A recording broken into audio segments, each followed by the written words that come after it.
Hello friends, welcome to your MCQ Adda. आज के इस सेशन में हम 12 जनवरी की सभी महत्वपूर्ण खबरों को डिस्कस करने वाले हैं, जो आपके आने वाले अगले सभी एग्जाम के पॉइंट ऑफ व्यू से महत्वपूर्ण होने वाले हैं।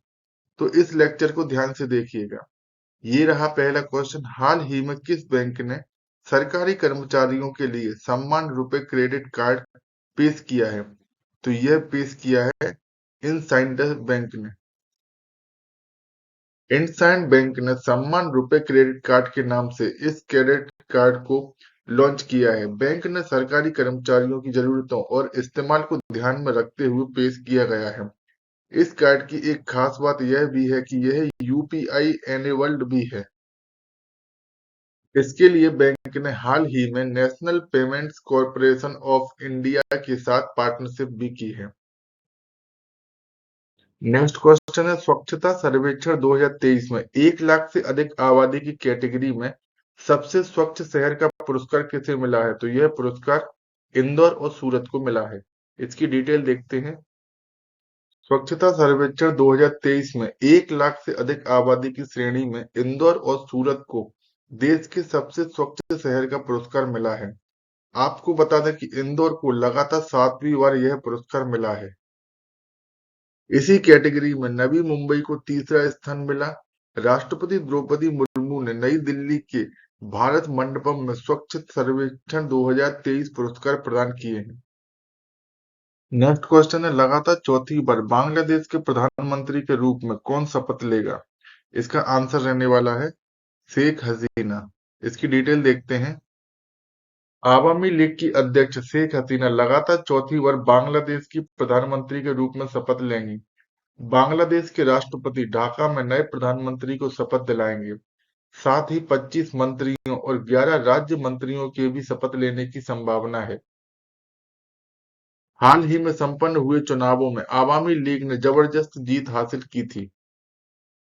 नेक्स्ट क्वेश्चन है, भारतीय नौसेना का बहुराष्ट्रीय अभ्यास मिलन 24 का आयोजन कहाँ किया जाएगा? तो यह किया जाएगा चेन्नई में। इसकी डिटेल देखते हैं। भारतीय नौसेना का बहुराष्ट्रीय अभ्यास मिलन 24 का आयोजन 19 से 27 फरवरी 2024 तक विशाखापत्तनम में किया जाएगा। इससे पहले इस अभ्यास का 11वां संस्करण फरवरी-मार्च 2022 में पूर्वी नौसेना कमान के तहत विशाखापट्टनम में आयोजित किया गया था।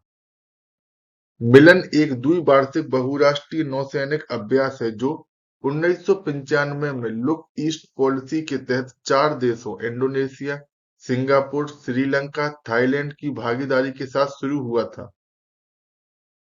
नेक्स्ट क्वेश्चन है, संसद का बजट सत्र इस महीने की किस तारीख से शुरू हो रहा है? तो यह हो रहा है 31 जनवरी से।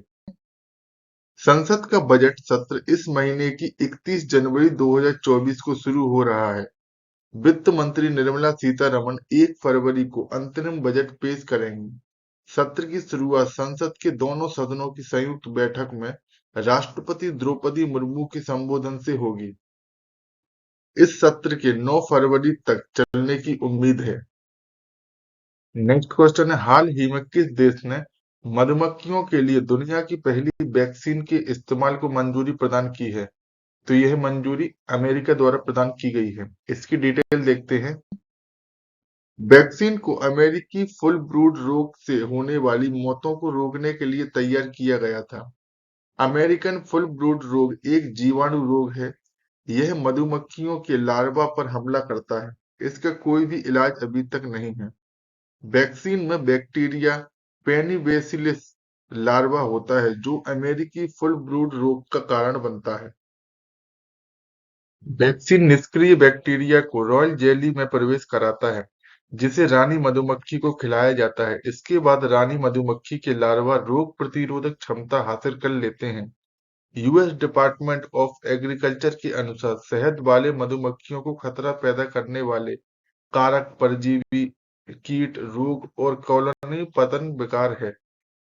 नेक्स्ट क्वेश्चन है, राष्ट्रीय युवा दिवस किस तिथि को मनाया जाता है? तो यह दिवस प्रत्येक वर्ष 12 जनवरी को मनाया जाता है। इसकी डिटेल देखते हैं। भारत में हर साल 12 जनवरी को राष्ट्रीय युवा दिवस के रूप में मनाया जाता है। भारत के महानतम दार्शनिक और आध्यात्मिक नेता स्वामी विवेकानंद की जयंती 1985 से हर वर्ष राष्ट्रीय युवा दिवस के रूप में मनाई जाती है।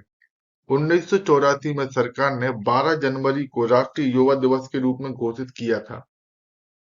स्वामी विवेकानंद ने 1897 में रामकृष्ण मिशन की स्थापना की थी। श्री रामकृष्ण परमहंस उनके गुरु भी थे। स्वामी विवेकानंद का जन्म 12 जनवरी 1863 को कोलकाता में हुआ था। उनका नाम नरेंद्र नाथ दत्त था। 1902 में उनकी मृत्यु हुई थी। नेक्स्ट क्वेश्चन है, हाल ही में किस देश ने प्रधानमंत्री के रूप में शेरिंग टोब्गे को चयनित किया है? तो यह देश है भूटान। इसकी डिटेल देखते हैं। भूटानी मतदाताओं ने शेरिंग टोब्गे को दूसरे कार्यकाल के लिए प्रधानमंत्री के रूप में फिर से चुना है। टोब्गे के नेतृत्व वाली पीपुल्स डेमोक्रेटिक पार्टी ने हाल ही में चुनाव में लगभग 2/3 सीटें हासिल की हैं। एक महत्वपूर्ण राजनीतिक घटनाक्रम में भूटानी मतदाताओं ने भारी बहुमत से शेरिंग टोब्गे को दूसरे कार्यकाल के लिए अपना प्रधानमंत्री चुना है। श्री टोब्गे के नेतृत्व वाली पीपुल्स डेमोक्रेटिक पार्टी ने हाल के चुनाव में लगभग 2/3 सीटें जीतकर भारी जीत हासिल की, जैसा कि चुनाव आयोग ने 10 जनवरी को घोषणा की थी।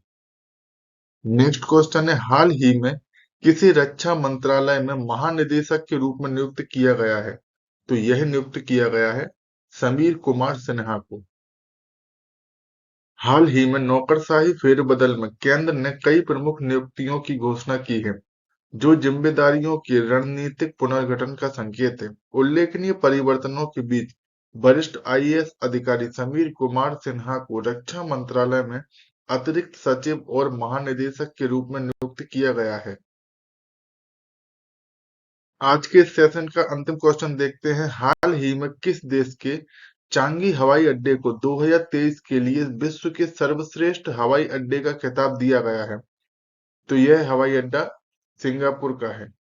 इसकी डिटेल देखते हैं। हवाई परिवहन अनुसंधान फर्म स्काई टैक्स द्वारा प्रस्तुत प्रतिष्ठित पुरस्कारों के अनुसार सिंगापुर के चांगी हवाई अड्डे को एक बार फिर वर्ष 2023 के लिए विश्व के सर्वश्रेष्ठ हवाई अड्डे का ताज पहनाया गया है। पिछले 2 वर्षों में कतर के हमाद अंतरराष्ट्रीय हवाई अड्डे से खिताब हारने के बाद चांगी हवाई अड्डे ने दुनिया में सर्वश्रेष्ठ के रूप में अपनी स्थिति पुनः प्राप्त की है। यह 12वीं बार है जब हवाई अड्डे को यह प्रतिष्ठित प्रशंसा मिली है। आज की क्लास में बस इतना ही। आज के सेशन में हमने 12 जनवरी की सभी महत्वपूर्ण खबरों को डिस्कस कर लिया है, जो आपके अगले सभी एग्जाम के पॉइंट ऑफ व्यू से महत्वपूर्ण है।